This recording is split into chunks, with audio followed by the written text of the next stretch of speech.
Guys, this is going to be a little bit of an impromptu video. I have to make this video before tomorrow because there's supposed to be supposedly some news about the huge NHS contract. In the last publication, it came out, it said that on September 5th, we will get some information about the contract. We don't know if that means that there's going to be an award to the contract or another piece of information, another piece of news. Originally, the contract was supposed to be worth £240 million, and then this got increased to £360 million over the course of 5 years. But a lot of people believe that this is actually going to be over a £1 billion over the course of 10 years. Needless to say, this is an absolutely massive contract for whoever is going to get it. And I believe that Palantir is going to get it. In this video, I'm going to explain to you why I believe Palantir is going to get it. There are some subtle hints that Alex Karp, the CEO of Palantir, told us himself on his last interview over the weekend at FTUK Weekend. FTUK is just a publication. It's a magazine in the UK, and they started talking to Alex Karp. So let's get right into it. In the interview, they started talking about Alex Karp and how many employees he has and things like that. And Alex Karp says something very, very interesting. He says that we are building up our employment in the UK, in London. And he mentioned that they have 800 employees in London, which means 800 employees in the UK. It's their largest international office. But if you remember, around 8 months ago, when they started saying that they're going to ramp up hiring in the UK, ramp up hiring in Europe, they only had 250 employees. Real fast, they had 350 employees, and they said that they want to scale to 600 employees. Now, if they said that they want to scale to 600 employees, but now they have 800 employees, as per Dr. Alex Karp himself, well, that's really, really interesting. Does that 100% lead to an NHS contract? No, it does not. It's just very interesting that they're hiring more and more staff, and then even they thought they were going to ramp up. So the ramp up was going to be over 100% of employees. They had 250, they were going to get to 600. But now they ramped up like 350% of the original 250 to 800, and they might still be hiring. So this is first clue. The second clue was in the interview, nonchalantly, he mentioned that he's in the UK for some business. Now, obviously, being in the UK for some type of business can literally mean anything under the sun. However, it's another little subtle hint or subtle piece of information that stand alone, that information is not huge. But that in coordination with hiring 800 employees in the UK and the next things that I'm going to tell you is starting to add up to a very, very interesting story. Tomorrow, the Prime Minister of UK is going to be announced, the new Prime Minister of UK. I want to read you this quick story about the UK and the NHS of UK and how this is correlating into the Prime Minister. Now, I know the Prime Minister at the time was Boris Johnson. However, there's going to be a new Prime Minister, and the NHS, National Health Service of the UK, is huge. It's definitely on the one of the main things that people are worried about, because although healthcare is free in the United Kingdom, healthcare is subpar because it's free, and a lot of citizens are starting to pay for healthcare because healthcare sucks so much. No disrespect to anybody in the UK, but you all know what I'm talking about because you guys are DMing me and telling me how horrible the healthcare system is in the UK, even though, yes, it is free. Guys, this is me typing in NHS news. That's it. I literally type up NHS news because I'm a geek and this is all I do to try to give you guys content, right? If you type it, if you go down to the second story, it says, fixing the NHS, a near impossible job for the new PM. And then if you go down just a few more stories, it says, NHS hospital times above 18 weeks at a third of the departments. And then if you go a little bit lower, it says NHS backlog drives steep rise in self-pay healthcare. So there's a lot of news coming out in the UK about the UK healthcare system. You know, obviously it's not working as efficiently as it can or as efficiently as it should be. And it's literally a top priority. I just want to read you this article because a lot of people are not realizing. So if you go a little bit lower, it says ambulance response time mismarked for emergency calls in England. The average time to reach a category 2 999 call in England in minutes.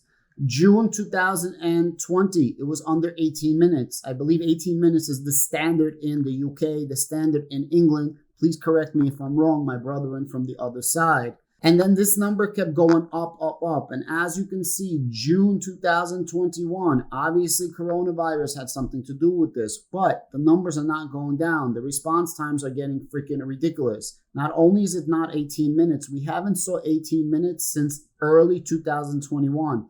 18 minutes quickly became 30 minutes, 45 minutes, and right now it's nearly 60 minutes. So you're calling an ambulance nearly 60 minutes. So the question is, Adam, how can Palantir possibly help with this? Well, there's a certain amount of supply. What's the supply? The ambulance is the supply. And then there's a certain amount of demand. What is the demand? The actual 999 calls, which I guess is the equivalent to a 911 call in the UK. So the question is this: how do you alleviate the bottlenecking of supplies? This is where Palantir comes in. Because they do AI data analytics in real time, and they don't even need a cloud. They could do it through the edge in coordination with Palantir Foundry.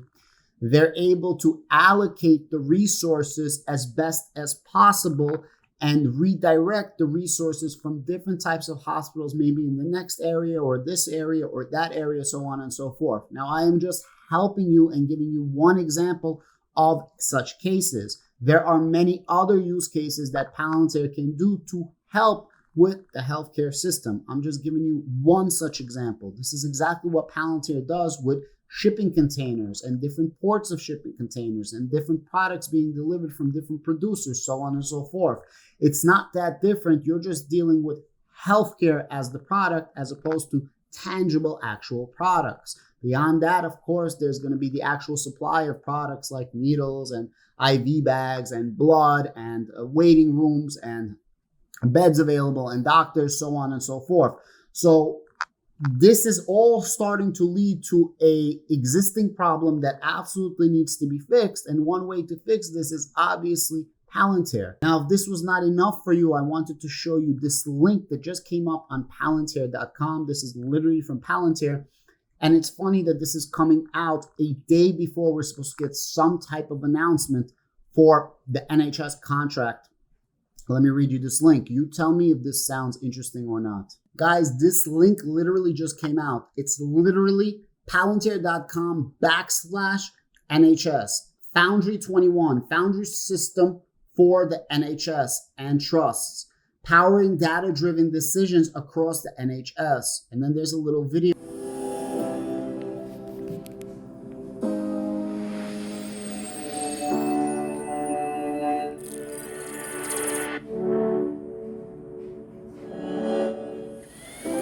This year, we all pulled together to deal with the toughest health crisis of modern times. As the country struggled with successive waves of COVID-19 infection, the NHS reconfigured facilities and services with extraordinary agility. At Palantir, we are proud to have supported the NHS with our software, Palantir Foundry. Guys, I don't want to play the entire video because it's a 3.5-minute video, and a lot of people don't like to watch these videos, and that's okay.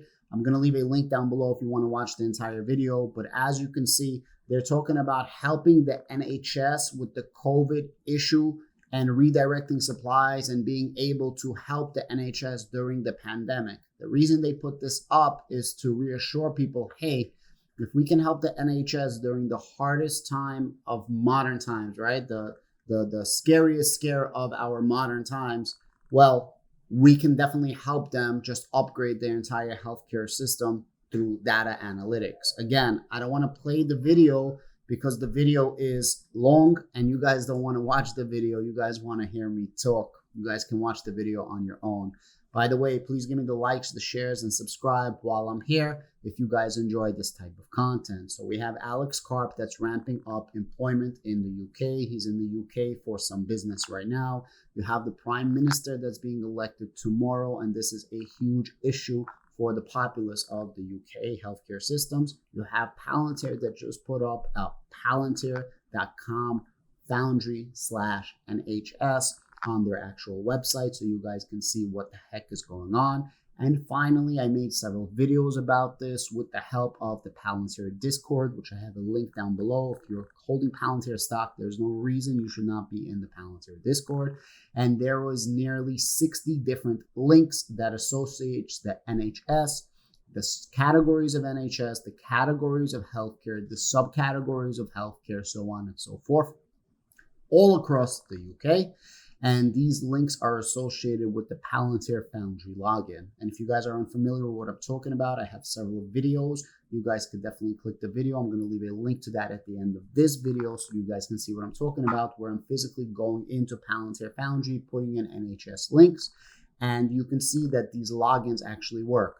Now, if the logins are legit, you put in the password and you move forward. I obviously don't have the password, but if the link is not legit, well, then you can't even go on forward. It's not going to let you go through to the website. So that's how we know that NHS, around 60 links, are actually associated with Palantir.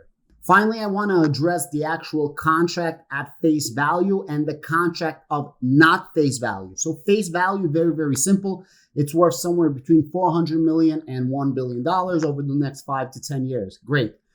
What is the non-face value? What is dig deeper and see what's happening? As you see, Palantir just made a partnership with M1 Health or M Health, something like this, Omni Health One, something like that. That's the name of the corporation, the hospital.